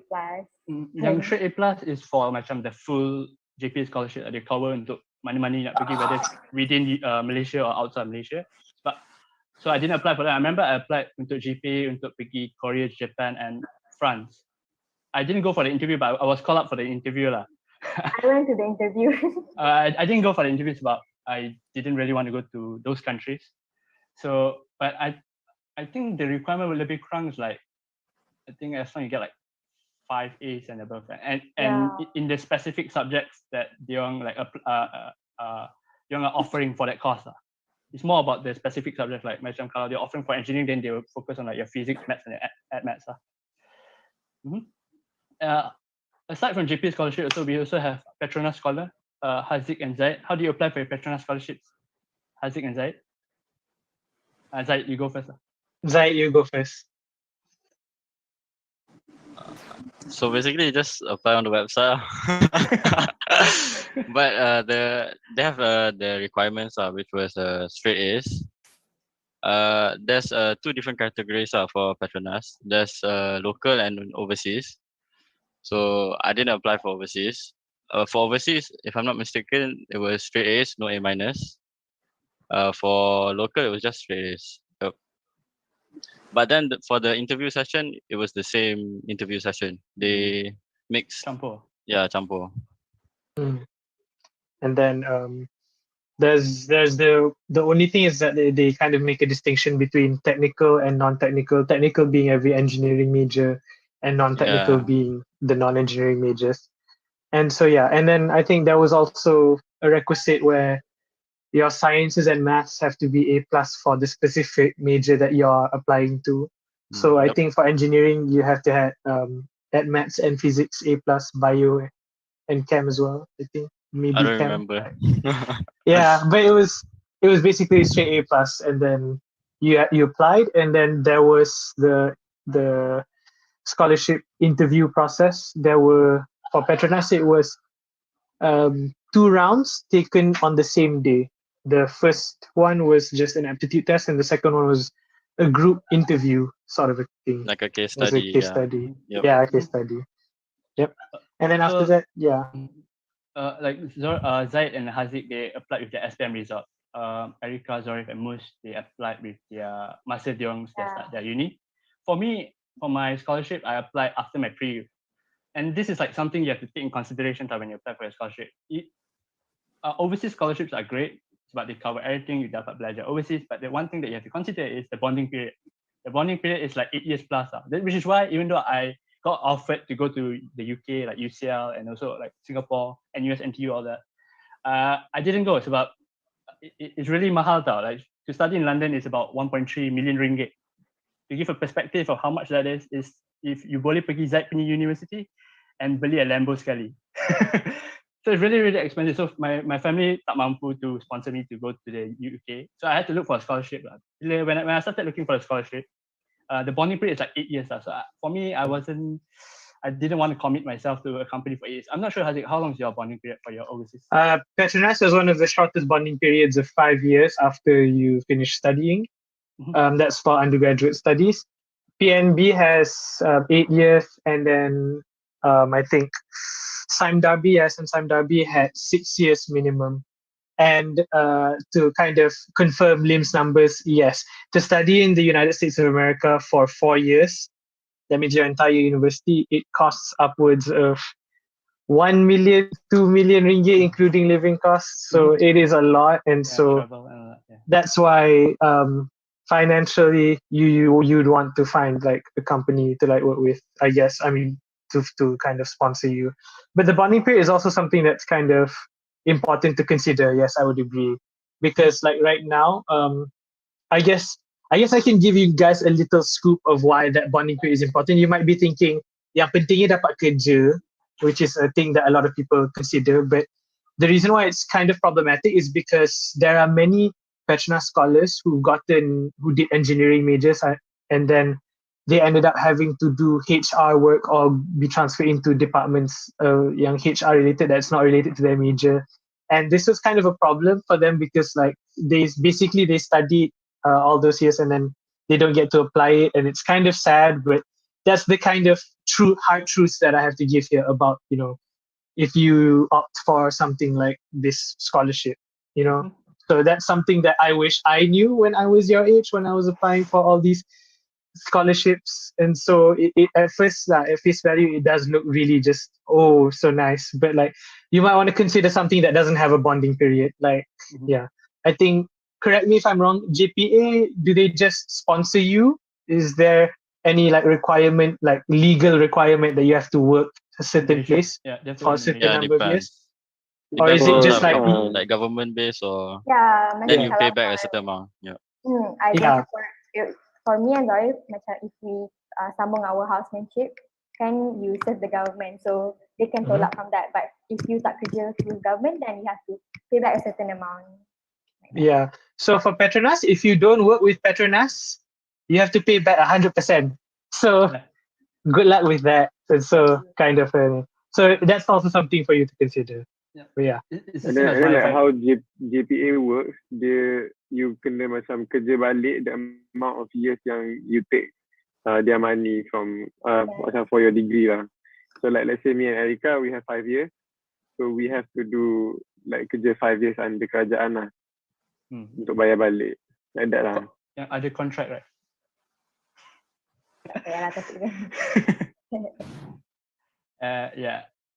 That's like something. Just to highlight lah, like macam it's not just about scholarship, you know. Sometimes you kalau you nak apply UPU, ada banyak lagi macam mana peluang out there. It's not just Petronas, DPA. I mean, yes, it keeps you motivated, tapi it's okay, you know, to macam look out for other local unis. Macam banyak je, one of our classmates dia predict in STPM, so you can take other pre-use, banyak je out there, diploma, STPM. Asalkan like now, it's very hard tau, macam everyone feels motivated untuk sambung belajar. So for you guys, yang basic for macam pre-use, asasi, it's important to like macam get the knowledge about that dulu. That's why survey what uni, what course you nak. That's why Mara scholarship is the best. Kalau you are Bumi Putra, go for Mara scholarship. Sebab Mara scholarship tak ada bonding period. They just bayar balik alone tau. Kalau you dapat first class honours, you just bayar balik 10%. Kalau you second class honours, you just bayar balik like 30% or 40%. And then the tempo untuk bayar balik is like 20 years tau. It's really easy to bayar balik. So if you're Bumi Putra, go for Mara scholarship.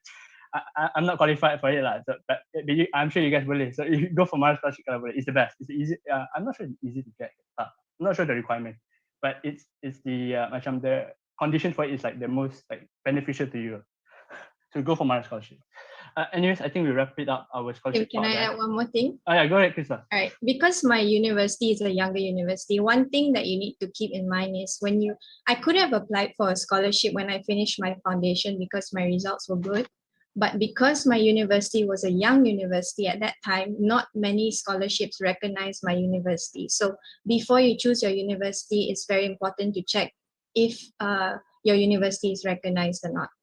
Okay, so in my case, not many were accepting, and those yang accept pun macam like they said ada like bonding, and then also some like macam like a very tedious process to go through sebab number one, the course is medicine. It's difficult to get a scholarship in medicine. Number two, my course is under an international university, so do check before you enter the university, otherwise it'll be very difficult to back out after that. Yeah. Selain beasiswa, you always have PTPTN, okay? So jangan risau. There's always ways to fund your studies in Malaysia. Any more questions from the students? Ada apa-apa lagi nak tanya tak? Nak specific subject ke, nak like tips for certain subject, BM ke, English ke? Kalau anybody? Kalau tak ada siapa-siapa, saya akan pilih daripada from you guys. Now I'm gonna pick from one of you guys. Saya ada soalan. Okay, thank you Balkis. Yes. Macam kalau sekarang kan kita belajar bio, chemistry, fizik tu semua in Malay. So nanti mesti kalau macam nak ambil medik contoh ni kan, terms tu semua mesti dah in English kan. So macam mana? Jasad Gogi. Jadi hasil ke? Korang belajar NDM full BM. UM, you guys belajar BM ke? Oh, English. English. UM BM or English? English juga. Sebab when you before kalau contoh if you nak ambil medik, you have to take PU dulu asasi. So based on my experience, kalau my lectures, the doctors masa asasi yang ajar me biology, physics and chemistry, memang dia orang ajar in English, but dia orang akan selit-selit juga in BM. So it's okay kalau you tak tahu, and you will learn the terms eventually juga.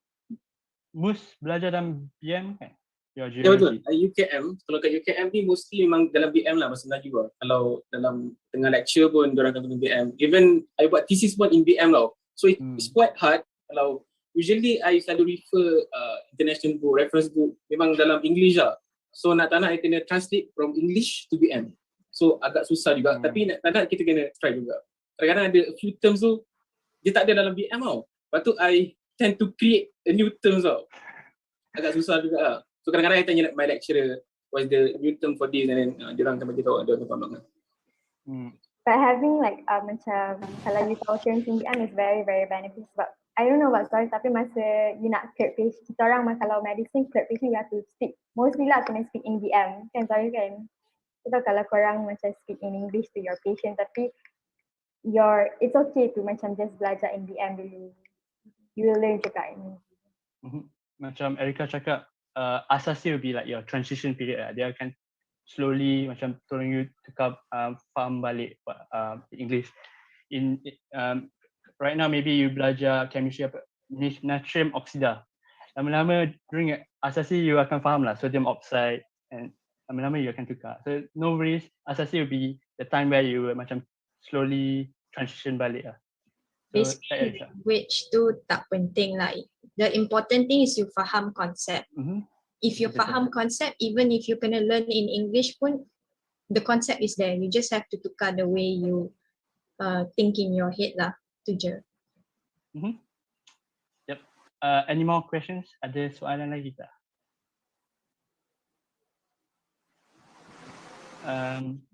Tak nak tanya pasal pendidikan agama ke? Sejarah GM ke?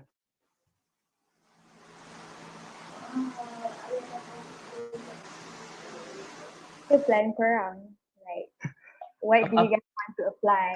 Macam you guys nak ambil asasi dulu ke, you guys nak ambil diploma ke? You guys have any macam interest in certain field? Nak ambil matrikulasi ke? Oh yeah, I forgot matriculasi. Nak jadi doktor ke, engineer ke, arkitek ke? Science is not just, you know, Accounting. But yeah, it's not just about medicine, it's not about just engineering. Ada banyak masuk dari. Even jadi doktor sebab kontrak pun tak ada kan? Yeah, it's not. Yeah. Okay, let me pilih from one of this. Let me see. Daniel Hakim. Ada soalan tak untuk kita hari ni? Yes. For me, no, tak ada soalan. Oh wow. Okay, thank you for your feedback, Daniel Hakim. Well, let me see. Okay, can I ask a question? Yeah, go ahead. After SPM, can you like choose the uni that you want to join, or you have to apply and then baru dorang pilih? I think most of us not most, but I think for me, Zaris ni kita apply uni UPU. Have you heard of that, UPU? So, have you heard of UPU? No. So UPU is you apply for local uni. Before dapat result SPM pun you dah boleh apply. You can at least about 10 unis yang you nak. And then after that you akan dapat result. Tapi for matriculasi, I think Mustaqim can tell us how you apply for matriculasi. So matriculation during my time dia punya sistem lain tau. Untuk UPU you apply lain, and then matriculation you apply lain. So kalau masa sekarang diorang combine together tau. I'm mistaken. So during that time I pilih matrix because I'm not qualified sebab my result pun tak bagus sangat. I got 6A3+. So I choose another way lah. I managed to masuk matriculation. Tapi I Danisha, like you are non-Bumi Putra, right? So I need to like give you a perspective of some realism. Not all asasi in the public unit accept non-Bumi Putra. Even not all, sebab I think Erica punya unit accept Bumi Putra for asasi. Yeah, right? Kalau UM, UKM, USM, they don't accept. So you can look this up and research and really tahu like which uni actually accept ke tak. Just give you that perspective for non-Bumi Putra. It's a little not a little, it's a lot harder. Yeah, it's hard. I did say my friends yang non-Bumi Putra, they got 7A+ dengan 2A solid pun tak dapat apply for asasi. Tapi that was asasi lain lah. But if you apply for my asasi in UPM, they accept non-Bumi Putra. Macam like me, I got 6A+ 3A. I nak pergi matrix dengan mu sekali. Matrix kat Selangor. Tapi saya tak di-accept. Melayu tak di-accept. So betul. For matriculation pun kalau non-Bumi Putra start dia punya quota pun start 10%. 10% betul. Sikit tapi they don't just look at the results lah. Sebab Mustaqim ada bagi tahu that even though ada non-Bumi Putra kat sana, their results are macam not as good as mine, tapi dia mesti dapat masuk. So it's not just your results, it's also macam your financial background, where you stay, a lot of factors lah. So you can just good luck lah. How about luck sebenarnya? You always have STPM or an A level, okay? STPM is free, don't worry about it. You may think STPM is difficult, but one of our classmates, she really excelled in STPM. My friend Erin, dia our class juga Alpha, she sambung STPM. Her results were 7A and dia sambung STPM and she did really well. Dia dapat 4 flat for the whole semester and dia dapat anugerah cemerlang, the best student lah for her STPM in that area. And then she dapat scholarship JPA as well untuk sambung in she's doing finance right now in UPM as well. STPM is like saya tahu like banyak orang selalu nak pergi asasi kan sebab 1 tahun je, tapi STPM is actually sometimes better sebab you ada 2 years to prepare tau. Sebab 1 year macam kadang-kadang like they rush you in and then bila you start your first year you still tak faham banyak-banyak. So you should go, sometimes STPM is a good option lah. For me, I took 2 years to buat A-levels lah. It's also like really helped me prepare before I masuk uni. STPM is always, it's also a good choice. Any more questions? Anything? I have a question for Abang Daniel about his experience at his university. Okay, yeah. So my experience at my university? Is it like specifically with respect to my classes, or how I applied and so on and so forth? About how you can adapt this environment, because your university is in Indiana, right? Yeah, it is. And okay. Okay, so I guess because the reason why I abstained from speaking just now because everybody applied for through UP or through local punya means, and so I kind of did not relate because Petronas I applied for Petronas, and then they had this path called the American Degree Program. And so essentially what this program is that we did 1 year at, normally it's 1 to 2 years at a certain university like Taylor's or Sunway. I think they offer also at Intech. And so what we would do is that in those 1 to 2 years, we would take college level classes that were equivalent to USP University. And so this was kind of your chance to kind of catch up and try to understand how, they're learning certain concepts in those places. And then during the same time, we applied to universities as a freshman or a transfer student. So I came into Purdue University as a freshman, and I guess to comment on that, for UK, they also have a centralized application system like UPU. But for US, there's no centralized system per se. You can apply directly to the universities, and that's how you do it. And as a result, I applied directly to many different universities, and one of the ones that accepted me was Purdue University. And so Purdue University in Indiana, it's I don't know where to start. You can kind of see my background is like snow because Chigo Ami mentioned to like put snow in the background so that everybody can see snow. But yeah, it's in the northern hemisphere, so there we have snow. We're currently in summer, so it's as hot as Malaysia sometimes. And how studies are here is simply like any other university, if I'm going to be completely honest.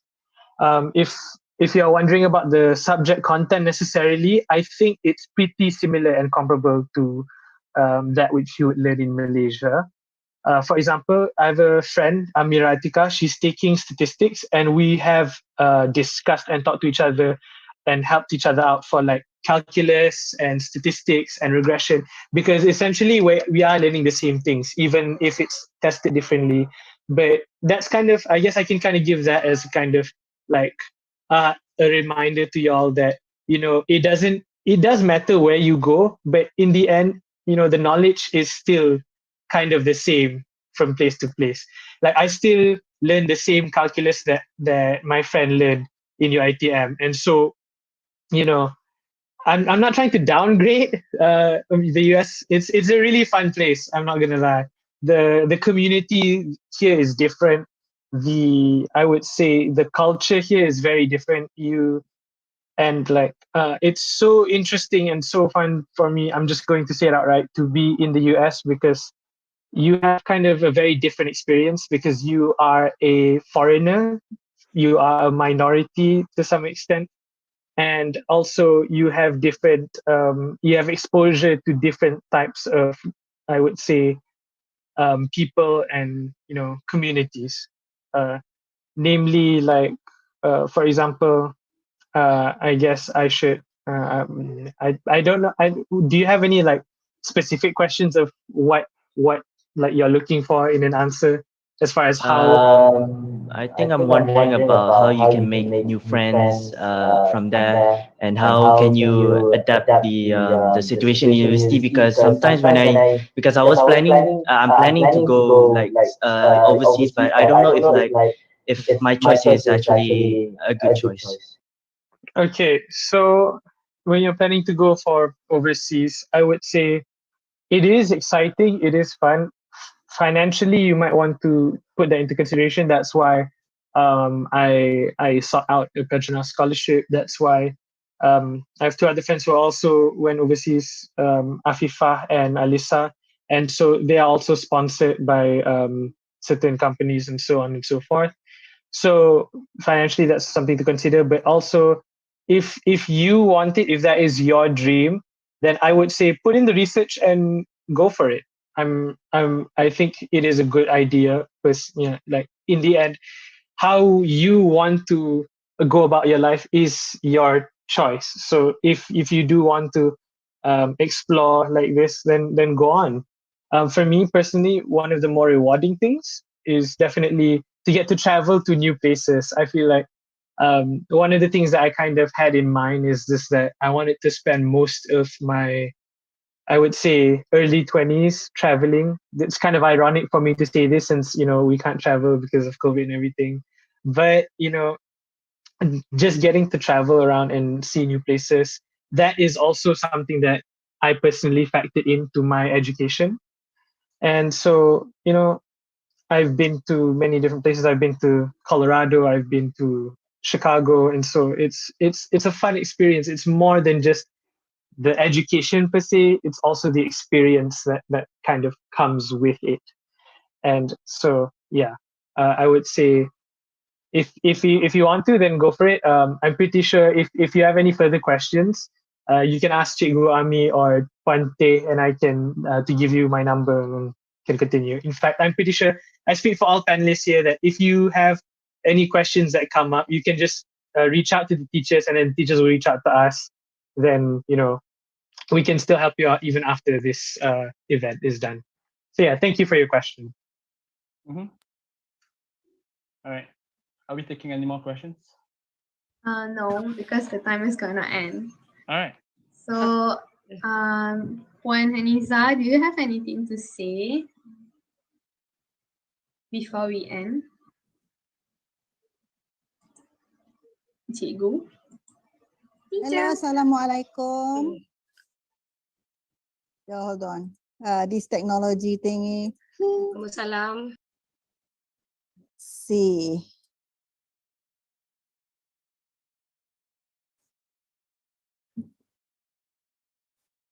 Can you alternate? Okay, all right. Assalamualaikum, everyone. I'm so glad to be able to join all of you today. Thank you, Puan Ami, for inviting me. Some new familiar faces. Yeah, Haziq, how are you doing? You are on the other side of the world. Okay. All right. I am so impressed with how all of you guys have matured this 2016, right? SPM 2016, now 5 years now. So you are like 21, 22 years old. Okay. So many for the juniors, so many input, okay, were shared with you just now. And I don't plan to add any more. It's just that I would like to add in the importance, or Form 6 is also an option to all of you, okay? Because it's once you finish your Form 6, you already got your diploma. And with that, you can apply for a better scholarships, okay? And then imagine 3 semesters with 4 months of each term, then you already get your diploma. In opposed to doing diploma in UITM, 6 to 7 semesters in order to get your diploma. So something that you want to consider, it's free, okay? And then diploma now we have college tingkatan 6, you don't have to do your STPM in the normal school, right? And a few things that I want to share is you have so many study styles, okay? Learning style and also teaching style by the teachers. Some of you are visual and some of you are audio type and some of you need hands-ons, okay? So identify what is your best style in your learning and then get into it.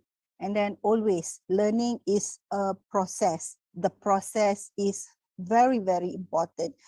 At the end of the year, you get your SPM results. That is the end results of the process. Okay, in the process, you learn to be disciplined, persevere, cope with challenges, be open-minded, and be mindful of others. I would like to cite Mustaqim's word, your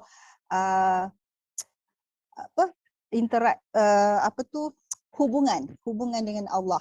Okay, once you know what's your purpose in life, what you are here for, inshallah, okay, all the process is going to be easier. And I hope that everybody keep close contact with your teachers and also the seniors.